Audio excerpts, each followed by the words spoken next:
Why India has the deadliest sleeper buses. Terrible, disastrous news of the Kurnool Bus Fire that killed at least 20 people. How unsafe buses are putting lives at risk and becoming sleeping death traps. What are the reasons behind it and what needs to be changed?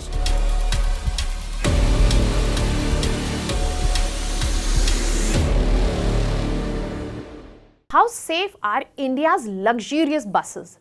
The Kurnool fire accident shows that behind this polished, luxurious exterior lies what is a ticking time bomb. Hello everyone, welcome to Vajiram and Ravi's Flash News. My name is Shubhangi Singh and today we are not going to just talk about this Kurnool bus accident but also understand that why such accidents are happening. Is there an issue in the regulatory framework? Is there an issue in terms of coordination? Is there an issue in terms of ethical dimensions and what else? So let us begin with understanding what exactly has happened in the incident. So basically on 24th of October, a bus which was going from Bengaluru to Hyderabad caught fire because of the collision that happened of the bus with a motorcycle, and it has led to death of 20 people. There are few passengers who have been saved with minor injuries, and the preliminary findings of this particular accident only highlighted that there was lack of fire extinguishers and delayed emergency response, because of which this casualty worsened.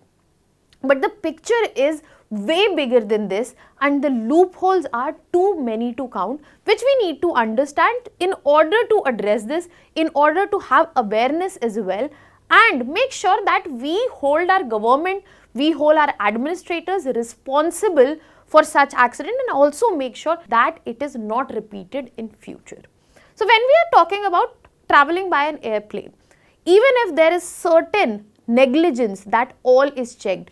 But when we are talking about moving by bus, there is no such safety parameter that we as passengers have in mind. So we will be talking about all of it. Now, once we are talking about this accident, this, as I said, highlights a bigger picture which can be seen through the bus accident data. So if we look at the data of last year, we find that there are more than 2,000 bus accidents that have been seen, and this is about only the registered buses that we have seen. And in this data, we have found the accident rate has been close to 2%, and the bus accident is the category which is highest in the vehicle category. So this highlights that this is a crisis situation, but the problem is the crisis is not being highlighted and we are not able to understand the depth of this particular emergency. To highlight or bring more facts to you, if we are talking about fatalities, just in states, you will find that in Bengaluru, there have been 80 deaths since 2024 in bus accidents. In Maharashtra, we have 39 deaths every month, especially when we are talking about late 2024. There have been major accidents in Almora, Nagpur, Udaipur, Agra-Lucknow Expressway, Kurla, Mumbai, and many more cities in India. Just to make you understand that this is not a one-off accident that has happened. This has been happening, but we have been too inconsiderate to look into that what is going wrong. What is making these sleeper buses the lethal death traps? Now let us get into understanding that what are the key concerns, starting with the regulatory framework part. So when we talk about the regulatory framework of these luxurious buses, we have 4 acts and authorities at our hand. The first one, Central Motor Vehicle Act of 1988, and the rules which are established based on that. Now this particular act establishes the rules and standards for not just vehicle design but also emergency exits and also driver's licensing. Then we have Automotive Industry Standards, that is AIS 052. It talks about mandatory specifications related to what kind of emergency exits would be there, fire retardants would be there, what would be the bus design or the body design. All the standards are set here.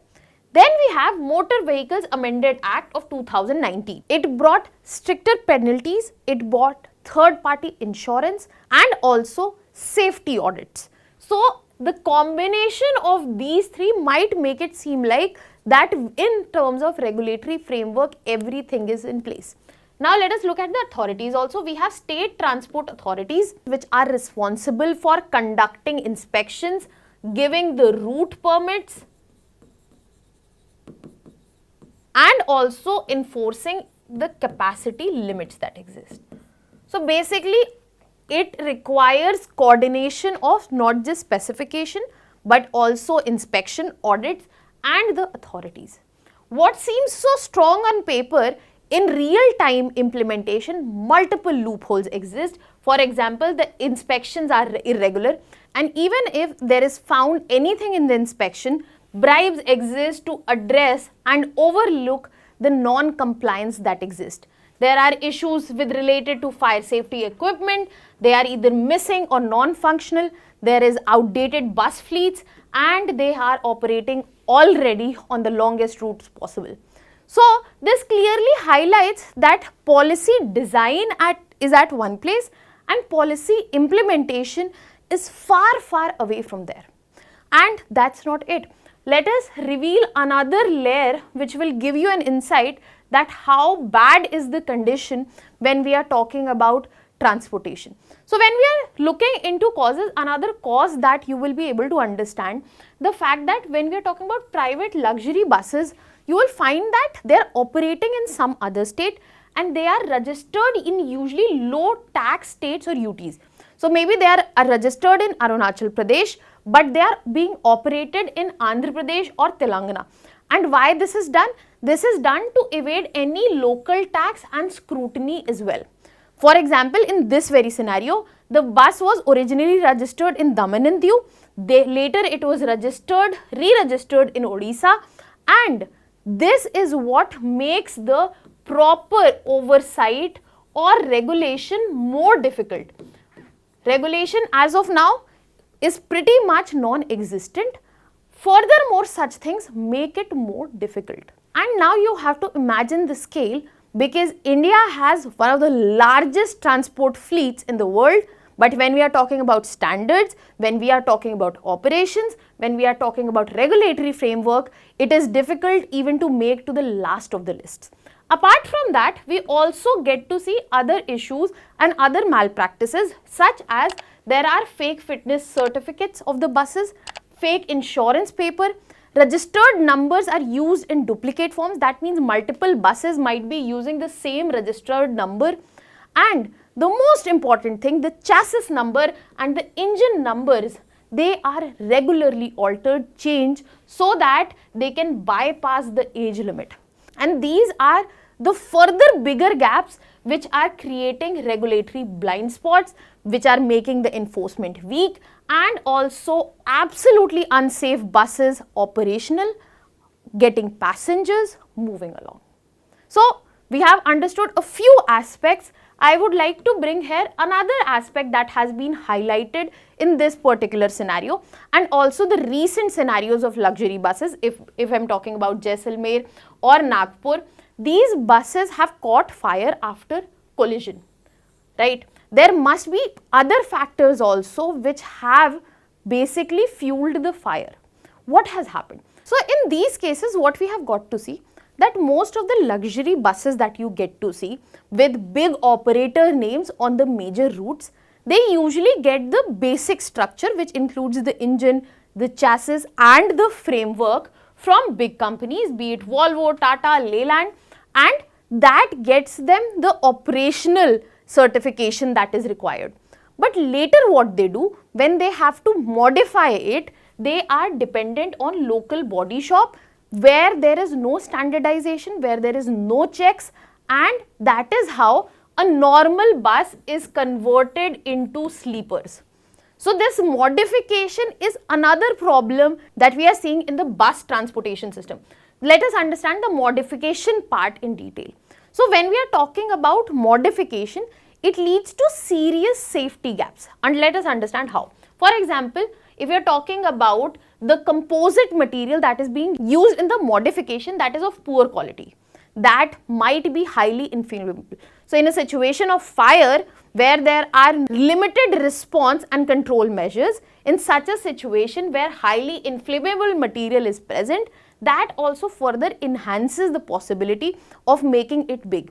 Another issue that has been highlighted in the Kurnool fire, that there were multiple, more than 364 smartphones which were being carried, and they made into the fire, and which also helped the fire to grow bigger. Other than that, such modified buses have extra fuel tanks because that helps to increase their mileage. So extra fuel tank, that means extra fuel for the fire as well. So if there is a small fire which could have gone down with just in one engine, limited fuel, it has double the fuel. Furthermore, the sleeper design. Do you remember I just talked about AIS 052, which talks about the standards and specification?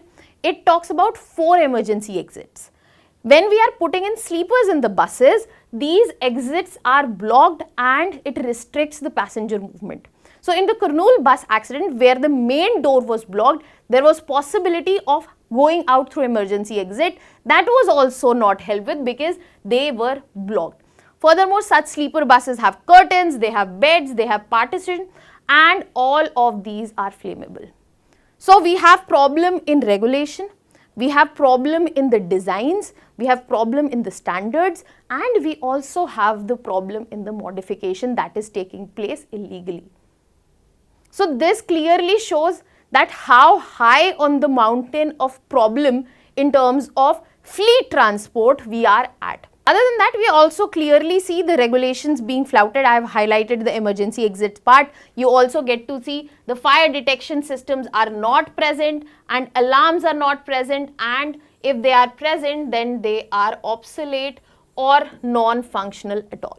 Then coming to the human part, training part, where drivers are not trained to handle fire or evacuation, there is no safety briefing.